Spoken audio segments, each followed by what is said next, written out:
ICA presents.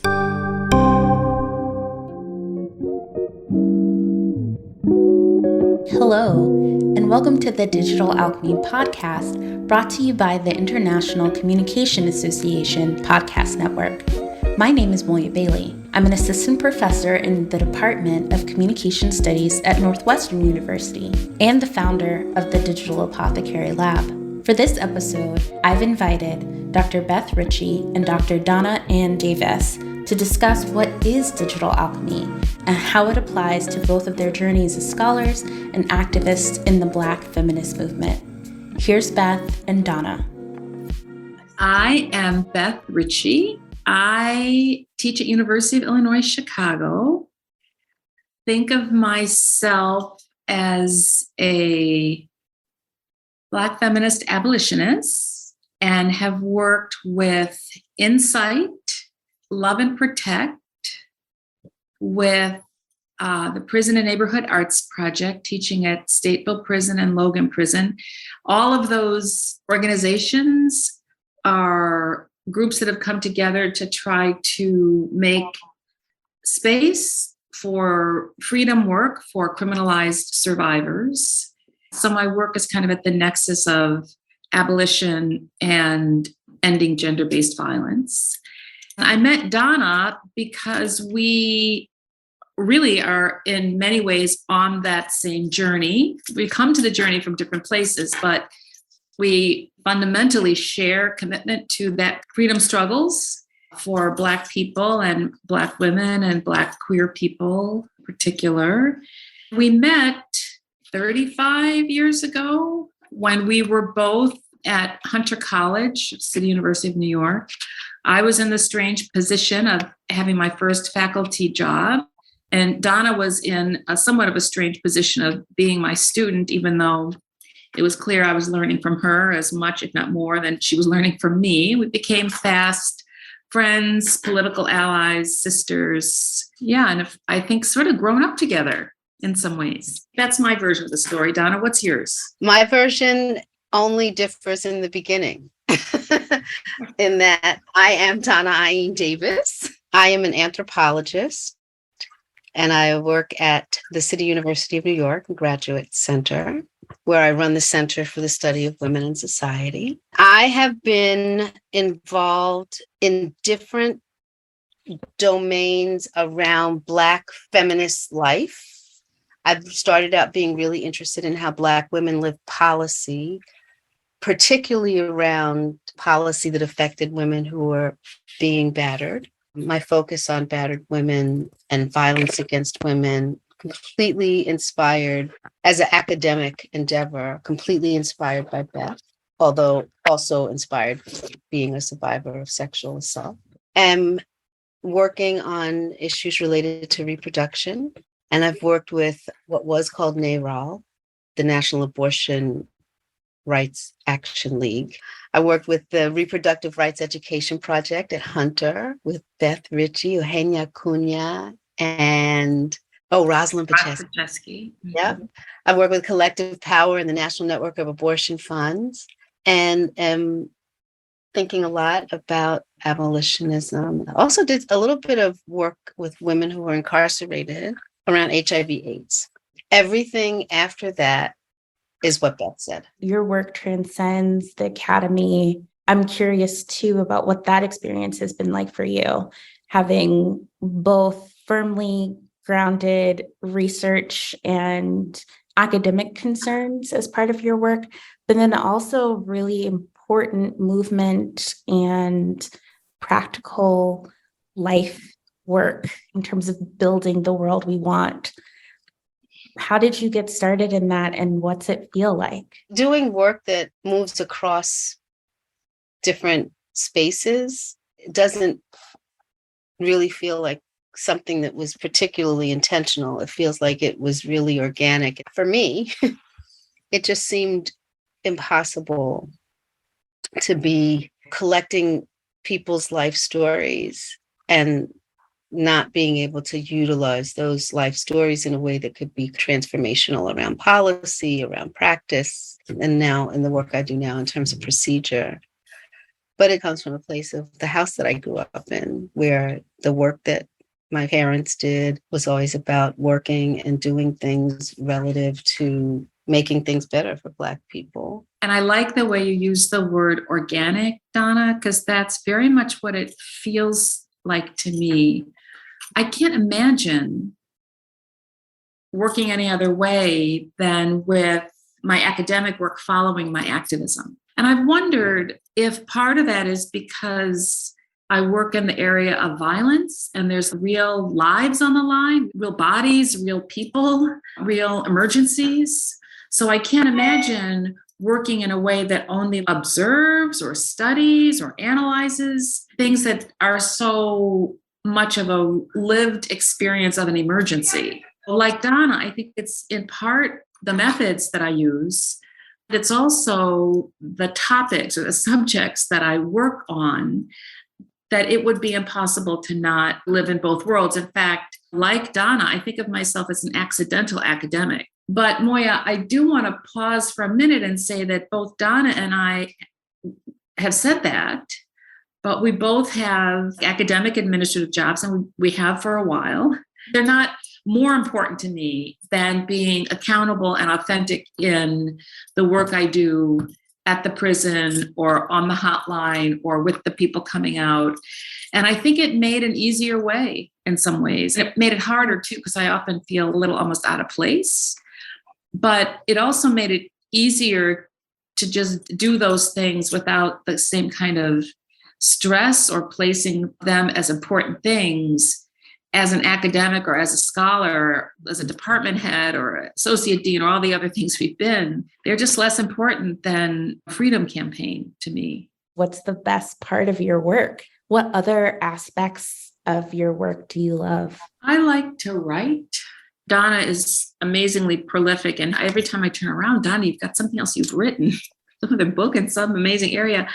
I try to also write for an audience of people who aren't necessarily academics. I'm really finding a lot of joy in the freedom that comes from being able to write what I want to write. I'm getting a lot of joy from teaching. We're starting a program at Logan Prison. Really excited about thinking about what a liberatory feminist pedagogy means in a place that's very different than a public university in the middle of Chicago. I like to see what people can do with new ideas, recognizing that that doesn't really happen in a semester, but especially teaching graduate students where it's a long view, like your relationship isn't just a class, but it's a moment in their career, widening some roads. At this point, where I'm able to learn as much from the students, both in the prisons and in the classrooms on this campus. I am looking forward to spending a little more leisure time with people, but that is the best part of my work, spending leisure time with people, but also being in community with Black feminist scholars who make me think and stretch. And I came late to like Black feminism as an academic project, but nonetheless, being in community with Black feminist scholars, whether it's one-on-one or reading, the other thing that's the best part of my work right now, as Beth said, doing things that I want to do because I don't really have to really impress anybody. The best part of my work is the ability to be in community with people that doesn't feel like work. All three of us have had the good fortune of enjoying parts of our academic lives without the internet and the digital being so heavily part of everything. I want to know how that has shifted the way you think about your work. I am curious what digital interventions have been helpful or hurtful. How has the digital shaped the way that you do your work? I feel like technology has mostly not been friendly to my work. Or maybe I haven't made friends enough with technology to have a deep, meaningful relationship that serves me very well. I've thought about this a lot. It's about aging for me.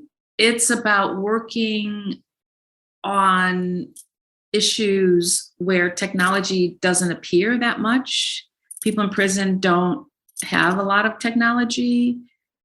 Survivors of violence have to be very careful about using technology. So it's not like given me more ability to do my work in the work that I do. And that's changing. I mean, there's Zoom, there's a way to Zoom now in some prisons in very limited ways, but most people who are in prison don't have cell phones, they don't have emails. So I don't feel like I've embraced it in any kind of way.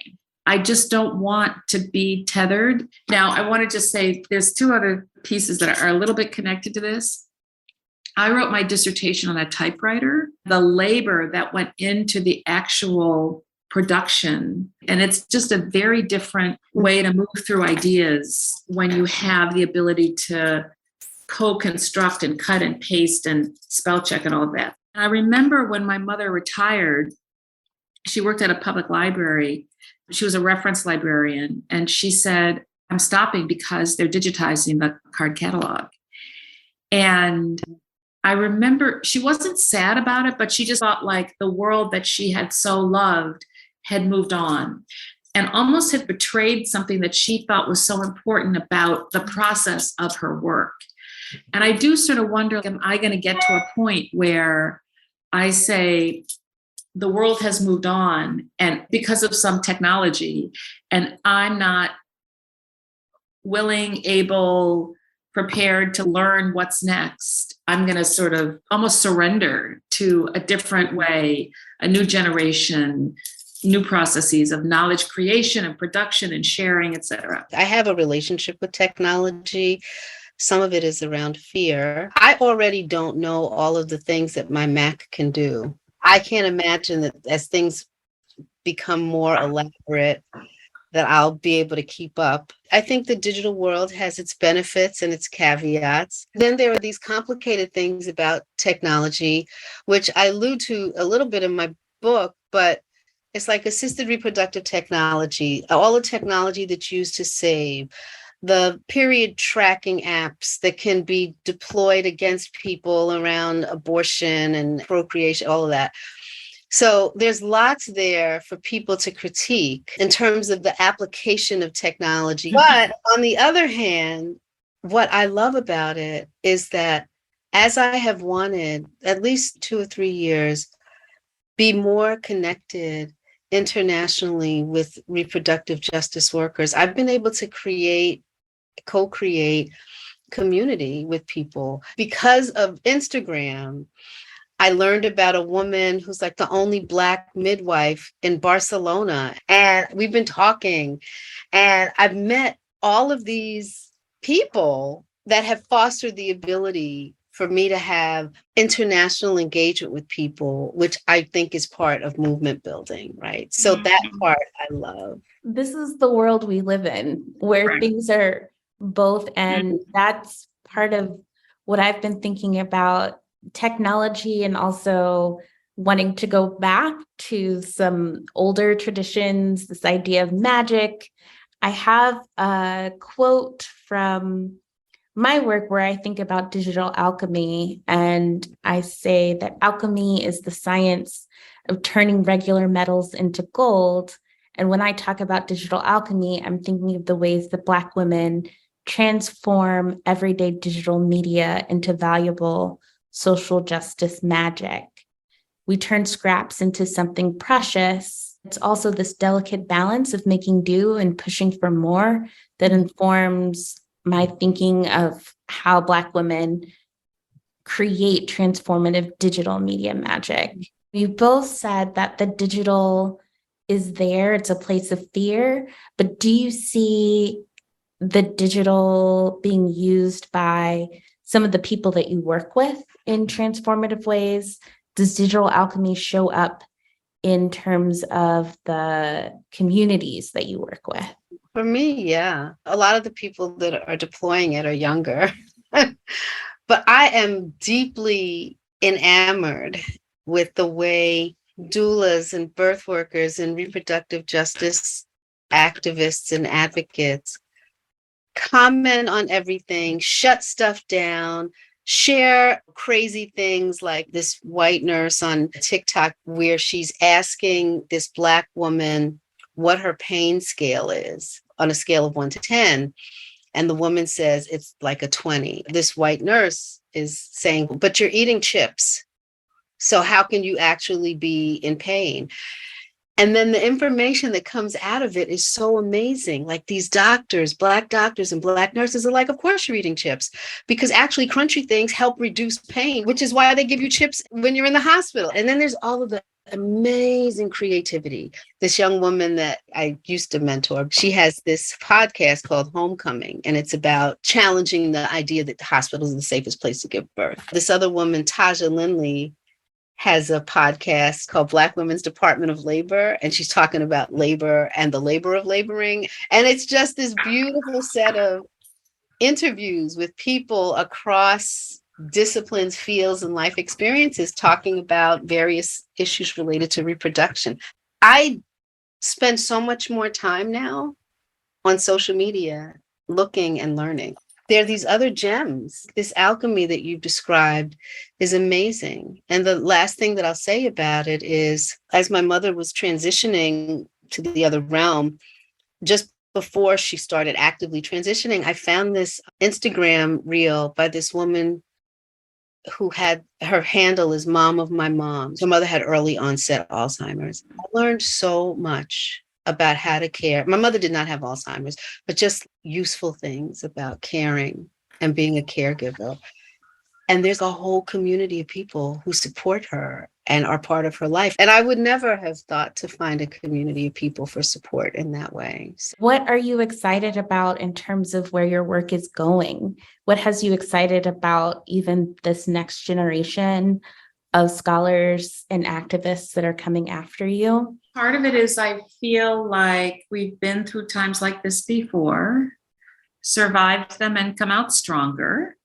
So I have hope in the endurance, the long term, the ways that intergenerational hope can get transferred. One of the benefits of our occupation is you do get to see amazingness in young people every day. And I feel very hopeful in the young abolitionist scholars who I think are really, in a way that I never did, they're more integrating their critique and the building of the world they want inside the academy. So I feel really inspired by that. I feel excited about the future in some ways, moving into a different role as someone who's getting older and thinking about my next work in the world and in my family and in my community and with my friends. And so I don't feel hopeless, that's for sure. I sometimes feel hopeless, but then I forget because something happens and I just get excited all over again. I think there are probably two things that are really exciting for me, which are the international work that's happening. I'm actually co-hosting this conference in France with Black and brown birth workers, but not people from France, from all over Europe. And there's this burgeoning community of Black identified scholars doing work on race and racism and reproduction in Europe, which I'm just really excited about, trying to make more connections with people on the continent, various places in Africa, and have just begun to do that, but also work with people in Brazil. So that's exciting. The framework that I developed, obstetric racism, has been taken up by this OBGYN epidemiologist who turned it into a patient-reported experience measure, which is the only measure that examines Black women and birthing people's hospital-based experiences. Any last thoughts that you have, maybe some advice for some graduate students who are coming up, how to think about what to do, how to make sure that you're living in an organic way with this inside outside of the academy? I do have to say, I think that's a life that Beth and we didn't walk into it, we were in it. And I don't think everybody has to do the same thing. People who are doing theory and don't need to talk to nobody. It requires openness and putting yourself in places, and in some cases, making decisions. I had to justify why I write the way I write when I went up, not for tenure, but just for reappointment in my first job. And why I was an activist. I reframed the concept of service to my own ends. The question was, describe the service. I just said, well, I have service in two areas. I have service to the university and service to my communities. I think one of the things you and I both talked about over time is the exit ramp. We can't stay in this relationship with this university without knowing that we could go somewhere else and do something else. I think that's hard when you're a younger person and investing so much in moving on the path to more stability, finishing your degree, getting tenure, getting promoted.